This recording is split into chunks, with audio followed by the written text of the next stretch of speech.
శివుడు మరియు మోహిని, విష్ణువు స్త్రీ రూపం కలయికలో అయ్యప్పుడు జన్మించాడు.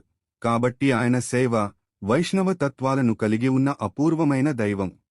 శబరిమల యాత్రకు ముందుగా 41 రోజుల దీక్ష పాటించాలి. ఎందుకంటే అయ్యప్ప స్వామి నైష్టిక బ్రహ్మచారి, కాబట్టి ఆయన భక్తుల నుండి క్రమశిక్షణను ఆశిస్తారు.